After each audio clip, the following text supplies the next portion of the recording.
ஹர ஹர சங்கர ஜய ஜய சங்கர ஹர ஹர சங்கர ஜய ஜய. அனுமன் பலரின் இஷ்ட தெய்வமாக வணங்கக்கூடியவர். கவலைகள், கஷ்டங்கள், பயம், நெருக்கடி, எதிரிகள் தொல்லை, கிரக தோஷங்கள் ஆகியவற்றிலிருந்து பக்தர்களை காக்கக்கூடியவர் அனுமன். அனைத்து பெருமாள் கோவில்கள், ராமர் கோவில்களிலும் அனுமனுக்கு நிச்சயமாக தனி சன்னதி இருக்கும். பல இடங்களில் அனுமனை பிரதான தெய்வமாக கொண்ட கோவில்களும் உள்ளன. அனுமனுக்கு துளசி, வெற்றிலை, வளைமாலை சாற்றி வழிபடுவதால் ஏதுவாக இருந்தாலும் நிறைவேறும் என்பது நம்பிக்கை.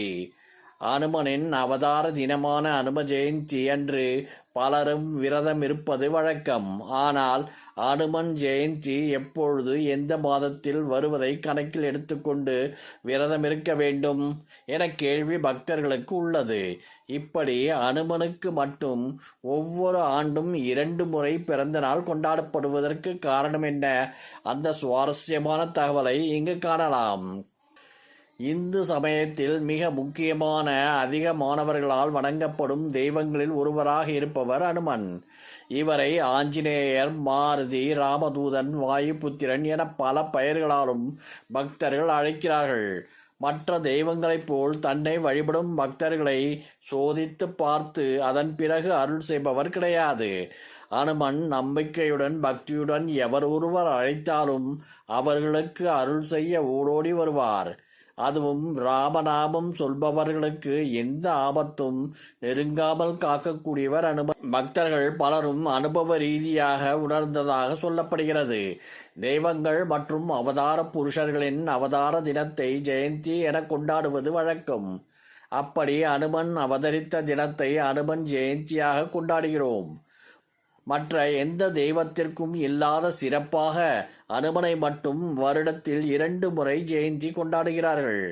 தமிழகத்தில் மார்கழி மாத அமாவாசையுடன் வரும் மூல நட்சத்திரத்தில் அனுமன் அவதரித்ததாக கூறி அனுமன் ஜெயந்தி கொண்டாடப்படுகிறது.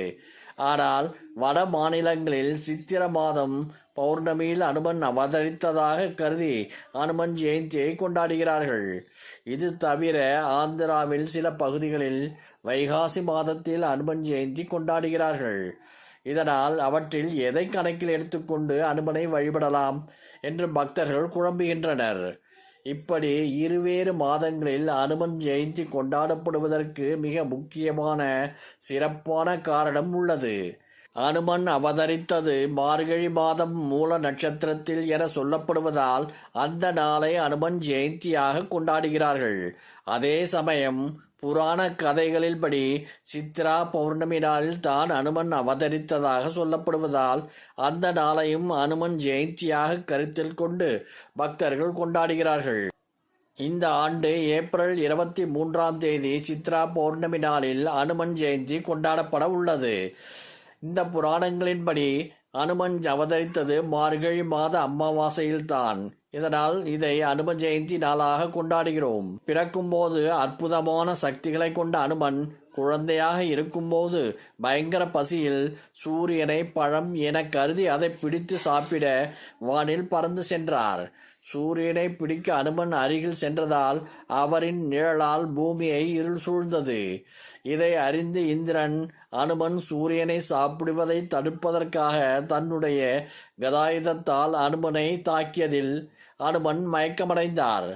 தன்னுடைய மகனை இந்த நிலைக்கு ஆளாக்கியதால் கோபமடைந்த வாயு பகவான் காற்றை நிறுத்தினார். அவரை அமைதிப்படுத்திய பிரம்மா அனுமனுக்கு மீண்டும் உயிர் கொடுத்து பல வரங்களையும் அளித்தார்.